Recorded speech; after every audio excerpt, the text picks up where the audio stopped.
রংপুরে মোটর শ্রমিকদের ন্যায্য দাবিতে শ্রমিক সমাবেশ অনুষ্ঠিত।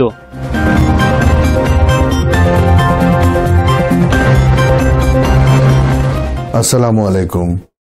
এমকে টেলিভিশনের পক্ষ থেকে সবাইকে আন্তরিক শুভেচ্ছা জানাচ্ছি। আমি ইফতেখার। শুরুতেই শুনলেন সংবাদ শিরোনাম, এখন বিস্তারিত।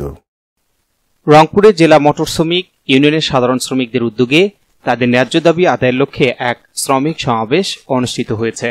সংগঠনের বর্তমান কার্যক্রমে অসন্তোষ প্রকাশ করে শ্রমিকরা বলেন, ইউনিয়নের নেতৃত্বে থাকা অবৈধ কমিটির কারণে সাধারণ শ্রমিকদের অধিকার চরমভাবে ক্ষুণ্ণ হচ্ছে। সমাবেশে শ্রমিকরা 5 দফা দাবি উত্থাপন করেন। তাদের প্রধান দাবি হল বর্তমানে দায়িত্বে থাকা অবৈধ কমিটি বাতিল করে তাদের সকল কার্যক্রম বন্ধ করা। তারা জানান, এই কমিটি নিয়ম বহির্ভূতভাবে গঠিত এবং দীর্ঘদিন ধরে ক্ষমতা ধরে রেখে শ্রমিক স্বার্থবিরোধী কর্মকাণ্ড চালিয়ে যাচ্ছে। সমাবেশে বক্তারা হুঁশিয়ারি উচ্চারণ করে বলেন, তাদের দাবি দ্রুত বাস্তবায়ন না হলে আন্দোলন আরও বৃহৎ আকারে ছড়িয়ে পড়বে। তারা প্রশাসনের দ্রুত হস্তক্ষেপ কামনা করেছেন, যাতে ইউনিয়নের নেতৃত্ব, সুষ্ঠুতা ও স্বচ্ছতা ফিরে আসে। বর্তমান আমি সাধারণ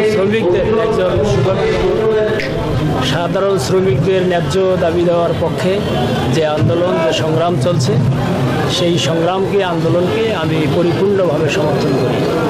রংপুরের একজন সচেতন নাগরিক হিসেবে শ্রমিক অঙ্গনে যে অনিয়ম, যে দুর্নীতি, যে পেশি শক্তির প্রয়োগ এবং শ্রমিকদেরকে রাজনীতিকরণের মধ্য দিয়ে যে বিভাজন নীতি প্রণয়ন করা হয়েছে অথবা প্রবণতা অব্যাহত আছে, আমি এটার বিরুদ্ধে এই ধরনের শ্রমিক নীতিমালার বাইরে শ্রমিকের যে গঠনতন্ত্র আছে, ট্রেড ইউনিয়নের যে অনুমোদিত, আপনার শ্রম দপ্তরের অনুমোদিত ট্রেড ইউনিয়ন সমূহের যে নীতিমালা আছে, এই নীতিমালা সমূহ আজকে ভুলুণ্ঠিত, পদদলিত।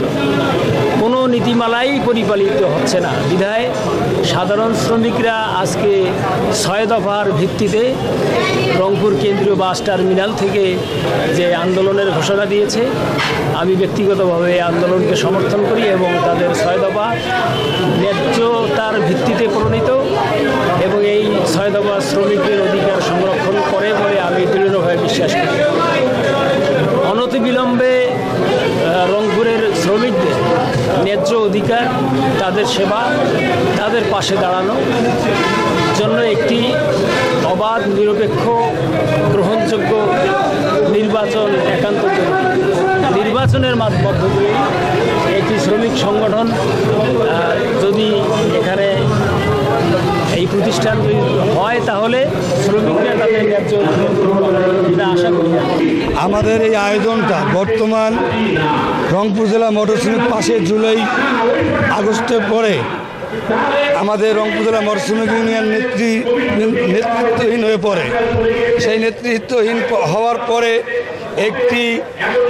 একটি দখলদারি দল ঢুকে দখলদারি করে থাকে আমাদের রংপুর জেলা মোটর শ্রমিক ইউনিয়ন।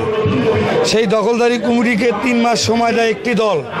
3 মাসের মধ্যে একটি নিরপেক্ষ নির্বাচন দেওয়ার কথা থাকলেও তারা নির্বাচনও দিচ্ছে না, একটি সাধারণ সভাও দিচ্ছে না। আমাদের দাবি হচ্ছে সাধারণ শ্রমিকের একটি নিরপেক্ষ আহ্বায়ক কমিটি, একটি নিরপেক্ষ নির্বাচন সাধারণ শ্রমিকের মধ্যে গঠন করে আমরা সাধারণ নির্বাচনের দাবি করতেছি। যদি দাবি আমাদের মেনে নেওয়া হয়, তাহলে আমরা বৃহত্তর আন্দোলনে যাব। যেভাবে আমরা বিগত বছরগুলোতে অনেকদিন আগে আমরা আন্দোলনগুলো শ্রমিকরা যেয়ে থাকি, হরতাল, অবরোধ, কঠোর থেকে কঠোর, এতে যে জনগণের দুর্ভোগের সৃষ্টি হবে, তার দায়িত্ব প্রশাসনকে নিতে হবে এবং এই সরকারকে নিতে হবে। S Rahman, news desk, MK television. হচ্ছে এমকে টেলিভিশনের সংবাদ।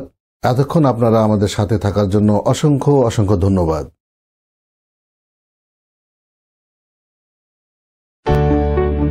সুখবর, সুখবর, সুখবর। সুচিকিৎসার জন্য এক দারুণ সুখবর। আপনি কি যৌন, চর্ম, অর্শ, টনসিল, টিউমার, প্যারালাইস, হাঁপানি, বন্ধ্যাত্ব, অর্শ, পিত্তপাথর, মূত্রপাথর, স্তন ক্যান্সার, জরায়ু ক্যান্সার, গনোরিয়া, স্বাস্থ্যহীনতা, জন্ডিস, জটিল ও কঠিন রোগে ভুগছেন? তাহলে আজই যোগাযোগ করুন মা হোমিও হলে। চিকিৎসা প্রদান করছেন ডাক্তার হাফিজ মাওলানা মোহাম্মদ মশিউর রহমান। বিশেষ দ্রষ্টব্য, এতিম ও অসহায় রোগীদের ফ্রি চিকিৎসা করা হয়। ঠিকানা সুন্দরপীর বাজার 1 নং বেলাইচন্ডী ইউনিয়ন, পার্বতীপুর, দিনাজপুর।